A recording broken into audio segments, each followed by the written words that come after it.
Hello and welcome back to Inherited Dawn, a One Piece podcast. Today we are diving into Chapter 56, Go to Hell. And that title is 100% directed at Jin because Sanji is about to make a choice that redefines everything we thought we knew about him. It all hinges on a single impossible moment that sends us spiraling into the past. It's a moment that asks what you're willing to sacrifice for a debt. Not just your life, but your pride, your body, everything. If you've ever felt that kind of loyalty to someone, you know what we're talking about. And if you feel that loyalty to this show, maybe follow us wherever you get your podcasts so you don't miss the moment this all pays off. It's a big one. Let's get into it. All right, so we pick up right in the thick of it. Krieg is down, but Jin is up, and he has a pistol pressed directly to the head of Chef Zeff. The entire restaurant is frozen.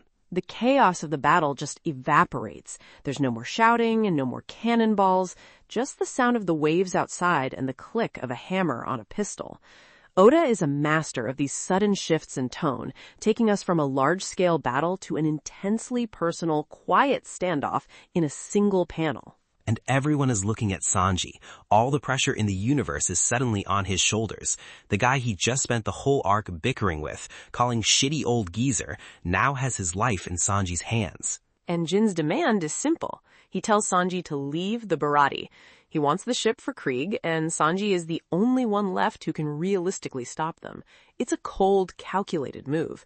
Jin knows exactly where Sanji's pressure point is. He saw the way Sanji fought to protect this place. It's a classic hostage standoff, but Sanji's reaction is not what you'd expect. He doesn't beg, he doesn't bargain, he takes a drag from his cigarette, this little act of defiance, like he's steadying his nerves. He looks Jin dead in the eye and tells him to go to hell. Which, on the surface, looks incredibly reckless. It looks like Sanji is calling Jin's bluff with Zeff's life. The other cooks certainly think so. You can see the absolute panic on their faces. They think Sanji's pride is about to get their boss killed. That's what I thought for a split second. I was like, what are you doing, man? This is not the time for your cool guy act. But then it clicks. He's not being arrogant. He follows it up immediately. He tells Jin, if you're going to shoot someone, shoot me. He offers himself. He makes himself the target to get the gun away from Zeff. It's a complete reversal of the situation. He takes all of Jin's leverage and turns it into a different kind of negotiation. He's not bargaining for Zeff's life. He's offering a trade, his life for Zeff's. It's more than a trade, it's a checkmate. He's completely disarmed Jin, not by fighting, but by surrendering. He's telling Jin, the only way you get this ship is if I'm dead. So, if that's your goal, just do it. But you are not touching this old man. He takes all the power Jin thought he had and just nullifies it. It's a sacrifice. He's neutralizing himself. And this is where Pearl, ever the opportunist, sees his opening. He's conscious again, battered and bruised, but his ego is more wounded than his body. Yeah, the guy with the invincible shields who got his butt handed to him by Sanji earlier. He gets up and you can just feel the slimy satisfaction coming off him. This is his chance for revenge without any risk. He just starts wailing on Sanji, and Sanji doesn't move. He doesn't block, he doesn't dodge. He just takes it. Full-on, iron-plated shield bashes to the face and body. Each blow is punctuated by this sickening metallic clang. It's brutal to watch. Sanji, who we've only seen as this impossibly graceful and powerful fighter, is suddenly a human punching bag, and he's choosing to be one. Because he knows if he fights back, if he so much as raises a hand to defend himself, Jin might pull that trigger. His stillness is his only weapon. And Zeff is just watching. He's shouting at Sanji, "What are you doing, you little eggplant? Fight back!" But you can see the look in his eye. He knows exactly what Sanji is doing. He understands the debt Sanji is trying to repay, and it's killing him to watch it. And Luffy, bless his heart, sees this and he is not having it. His moral compass is a straight line. Friend is being hurt by bad guy. Solution? Punch bad guy. He rears back his fist, gum-gum pistol loaded and ready to turn Pearl into scrap metal. I was begging for it. I was like, to it, Luffy, end this coward. The whole restaurant is thinking it. It's the obvious solution. But Sanji screams at him, "Stop, Luffy!" That moment is so important. Luffy, who solves every problem by punching it, is being told by the guy getting beaten senseless not to punch the problem. And he actually listens. That's the craziest part. he stops his attack mid-motion. He freezes because he understands the stakes. He might not understand the complex emotional history between Sanji and Zeff, but he understands loyalty. He understands conviction. He sees that Sanji has a plan, even if that plan is self-destruction. This isn't a simple fight anymore. It's a negotiation where the currency is Sanji's pain. Luffy trusting Sanji's judgment here, even when it goes against his every instinct, that's huge. It shows a level of respect for Sanji that goes beyond just being some cook he wants on his crew. It's on the same level as when he refused to interfere with Zoro's duel against Mihawk. He recognizes when a fight is more than just a fight. He sees Sanji taking command of the situation in the only way he can. By enduring, he has made himself the sole focal point of all the violence to protect everyone else. It's a strategy of absolute self-destruction, and in its own way, it's a profound act of control. He's dictating the terms of the conflict through his own suffering. The other cooks are just losing their minds. They can't understand it. Patty and Carne, the guys who were trying to kill Sanji with a cannon a few chapters ago, are now begging him to fight back. They're shouting, "Why is he doing this? I thought he hated the owner." Which is the perception he's cultivated for years. Their constant bickering, the insults, the arguments over food, it was all a front, or at least it was masking something much, much deeper. It's fascinating how we perform relationships for an audience. To everyone else, they were rivals. But in private, in this moment of crisis, the truth is laid bare. It was masking this incredible debt. Sanji says it himself. As Pearl is just beating him into the ground, he tells Jin that he can't die yet. Because if Zeff dies, it's like Sanji is the one who killed him. That line is just, man, it hits you like a ton of bricks. He feels responsible for Zeff losing his leg, his life as a pirate, his dream. He feels like he already took everything from him once before. Think about that from his perspective. For 9 years, every single day, he has woken up and seen Zeff's peg leg, and it has been a physical, constant reminder of the sacrifice that was made for him. And he refuses to let Zeff lose the one thing he has left, the Baratie. He would rather die, literally be beaten to death by Pearl that let that happen. The weight of that guilt is just crushing. He's been living in a self-imposed prison of gratitude and debt this entire time. His whole life since that incident has been an attempt to pay it back. As Pearl delivers another brutal blow, Sanji's consciousness starts to fade. The panels get darker, his vision blurs, and as he's going down, 2 words float through his mind. All blue. And that's our trigger. The chapter throws us 9 years into the past. It's a classic film noir technique. The hero gets knocked out and we spiral into the memory that defines him. Back to a little kid Sanji, apprentice chef on a cruise ship called the Orbit. And he's got that same fire, even back then. Same swirly eyebrow, same cigarette. Wait, no cigarette yet. But he's got the suit, a little kid in a tiny chef's suit, adorable and super serious. He's in the galley with the other chefs, and he's telling them about his dream. He wants to find the all blue. This is the first time we're hearing about it, and it's such a perfect, quintessential One Piece dream. A mystical sea where the north, south, east, and west blues all meet.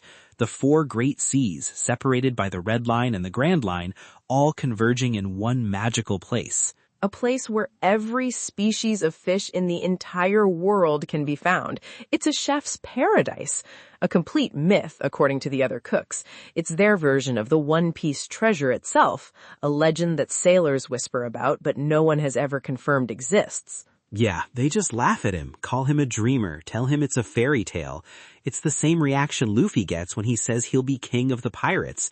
But Sanji is so earnest about it. He believes it's real with his whole heart. It's not just a cute fantasy for him. It's a concrete goal. This establishes the core of his character from the very beginning. His dream isn't about being the strongest or the most famous or the richest. It's about finding a place of ultimate culinary discovery. It's a dream born of pure passion for his craft. It's pure passion, but then the scene shifts and it gets a little uncomfortable. The head chef starts scraping the leftovers from the customers' plates into a bowl to eat. You see this half-eaten steak, some leftover bread, and he's just mashing it all together. And little Sanji is horrified. He calls it disgusting. He can't believe they're eating scraps when there's still fresh food in the pantry. He sees it as an insult to their profession. A cook's purpose is to create beautiful, delicious food for others. To eat customer leftovers is, in his eyes, a complete betrayal of that principle. He's got this high-minded idealism about the sanctity of food. He says a cook's job is to feed people, not to just fill their own bellies with garbage. He's got principles, but it's the principle of a kid who's only ever known abundance. He's on a luxury cruise ship. He's never had to worry about where his next meal is coming from. But the older chefs have a different perspective, a much more practical one, born from harsh experience. They've spent their lives on the sea. They tell him that on the sea, you never know what's going to happen. A storm could hit, you could get stranded, you can't waste a single thing. A true seafaring cook knows the value of any food, no matter what it is. And that line is just chilling in retrospect. It's not just a piece of advice, it's a direct warning. They are telling him exactly the lesson he is about to learn in the most brutal way imaginable. Oda is laying the thematic track right in front of us, and we, along with young Sanji, are completely oblivious to the train that's coming. He doesn't get it, of course. He's a kid on a fancy cruise liner. He's never known real hunger. He rejects the leftovers and storms off, saying he'd never stoop so low. The arrogance of youth. And just as he's having this argument about the unpredictability of the sea becomes very, very unpredictable. Screams from the deck. A cannonball rips through the side of the ship. The whole world is thrown into chaos. The ship is being attacked. And we see a new Jolly Roger being raised, a chef's hat over a crossed knife and fork. It's almost comical if it weren't for the skull underneath. It perfectly represents the duality of the Baratie itself, a place of fine dining and brutal violence. It's the cook pirates, and their captain, a man with a massive blonde mustache and a terrifying glare, is none other than Red Leg Zeff. We get this full-page spread of him, foot planted on the ship's railing, looking like an absolute demon.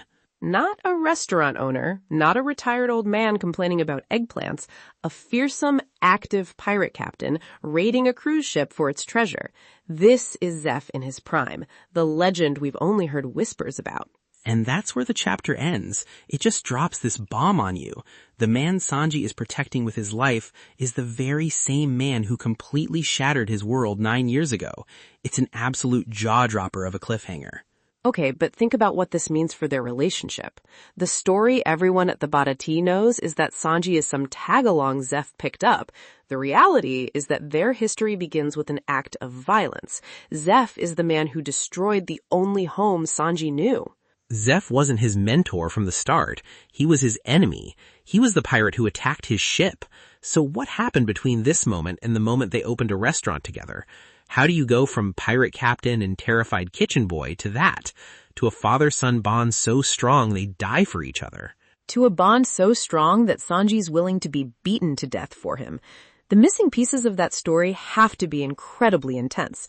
There's a world of pain and suffering in the gap between those 2 points in time. And it explains so much about Sanji's fighting style, right? He only uses his legs, he protects his hands. He says a cook's hands are sacred. That feels like a lesson he learned from Zeff. But the name, Red Leg Zeff. Zeff was famous for his kicks too. The name implies his legs were his trademark, so much so that the blood of his enemies stained them red. He was, and now he has a peg leg. The implication is that he lost his leg in the same incident that brought him and Sanji together. When Sanji is getting beaten by Pearl, he says he's the reason Zeff lost his leg and his strength as a pirate. He must be talking about that leg. He blames himself. He absolutely is. In his mind, he took Zeff's greatest weapon. No wonder he feels like he owes the man everything. He didn't just end Zeff's pirate career. He took the very thing that made him a legend. He feels like he crippled his savior. The psychological weight of that is immense. And the all blue, it's introduced here in Sanji's childhood as his dream. And then in the present, it's the last thing he thinks of before the flashback begins. That dream is inextricably tied to Zeff. It has to be the bridge that connects them. Zeff must have it too. That has to be it. Zeff must have been searching for the all blue as well. A whole crew of cook pirates. Their ultimate goal couldn't be just gold and jewels. It had to be culinary. They weren't raiding ships for treasure chests. They were raiding them for their pantries, for rare ingredients, for the ultimate meal. It's the only thing that makes sense. It's the common ground that could bridge the gap between a pirate captain and a ship's apprentice. They share the same impossible dream, and Zeff, seeing this little kid with the exact same fire and the exact same unbelievable goal, must have seen a reflection of himself. This is what Oda does better than anyone. He takes a character who seems like a hot-headed, girl-crazy chef, and in one chapter reveals this massive, tragic depth. The weight he's been carrying, the reason for all his anger and all his loyalty, it's all right here. All his behavior at the Baratie is suddenly recontextualized. The irony of that scene with the leftovers is just brutal. Sanji, who finds the very idea of eating scraps disgusting, who has an almost aristocratic view of food, is about to learn a lesson about starvation that will define the rest of his life. That moment of youthful arrogance is the before photo for a lifetime of trauma. It recontextualizes everything. Remember when he gave Gin that food even after Gin's crew beat him up? He said he can't stand to see anyone go hungry. That's not just a nice guy chef philosophy. That is a core trauma speaking. He's not just feeding a hungry man. He's trying to heal a part of himself. He knows what true starvation is. He's lived it, and he will do anything to prevent someone else from experiencing it, even his own enemy. His empathy isn't theoretical. It's forged in suffering. It makes him one of the most compassionate characters in the series, and it all stems from the most horrific experience of his life. Bro, it's just perfect character writing. It's not just an explanation, it's a revelation. And now we're stuck right in the middle of it, waiting to see how this pirate attack turns into the story of a boy and an old man stranded together on a rock. It's gonna be rough. The truth of what happened on that rock is clearly something that has haunted both of them for almost a decade. It's the secret foundation of the entire Baratie. Yeah, no kidding. The whole tone of the Baratie arc just shifted on a dime. It's not about Luffy getting a cook anymore. That's the plot, but it's not the story. The story is about understanding the cost of a dream, the weight of a debt, and what it truly means to feed someone. I think that's a good place to pause before we get into predictions. The theme of found family is so central to this arc, and this flashback is poised to completely redefine the dynamic between Sanji and Zeff. Yeah, it changes everything. Okay, predictions for Chapter 57. You go first, Robin. All right, prediction 1. We are going to see how Zeff loses his leg, and it won't be in a fight. I think the ship, the Orbit, is going to be wrecked in a freak storm during the raid, a tidal wave perhaps, and Zeff's leg will be crushed by debris, maybe a falling mast, specifically while he's shielding or saving Sanji from drowning. It will be an accident born from an act of protection, not a battle wound. Ooh, I like that. It makes the guilt even heavier for Sanji. It wasn't a noble sacrifice in a duel or some grand pirate battle. It was a tragic, random accident that happened because Zeff chose to save him. Okay, my turn. My first prediction is that the treasure Zeff's crew was after, the big haul they took from the ship, is going to turn out to be the ship's food supply. They'll celebrate their victory, having stolen all this incredible, high-class food, and then the storm is going to hit and wash it all away, leaving them with nothing but a few soggy bags of provisions. The ultimate cosmic irony. That would be perfectly tragic. The very thing they stole becomes the thing they lose, leading to their starvation. It aligns perfectly with the theme of the sea giving and taking away. Okay, my second prediction. The flashback will show Zeff and Sanji stranded on a tall, barren rock with no vegetation or wildlife. Zeff will give Sanji a small bag of food, claiming the much larger bag for himself because he's a bigger man.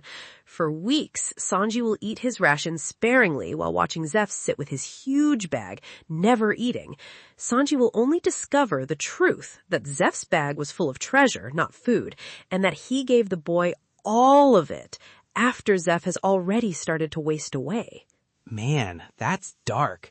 And it feels exactly right. That would break Sanji completely. My second prediction builds on that. I think we'll see that Zeff ate his own leg to survive. The reason it's gone isn't from an injury in the storm at all. It was a conscious, horrifying choice he made to stay alive long enough to make sure Sanji survived. He'll be stranded, sees Sanji is starving, and know he has to live. So he takes a rock, smashes his own leg off, and eats it. That's why he's Red Leg Zeff, not from kicking people, but from the blood of his own sacrifice. That would be an unforgettable image. It is an act of such extreme self-mutilation and sacrifice that it would completely explain the depth of Sanji's debt. It would be a debt that could never truly be repaid, which is why Sanji has dedicated his entire life to trying. It's the only thing that feels big enough to justify Sanji being willing to die for him. It has to be something that monumental. He didn't just give Sanji food, he turned his own body into food for Sanji's sake. It has to be something that super. I think you might be right. The title of this arc isn't just about a sea restaurant. It's about a man who gave up a part of himself so another could live. We'll have to see. That's it for us this week on Inherited Dawn. We'll be back for the next chapter, where the truth will undoubtedly be even more painful than we've predicted. Until then,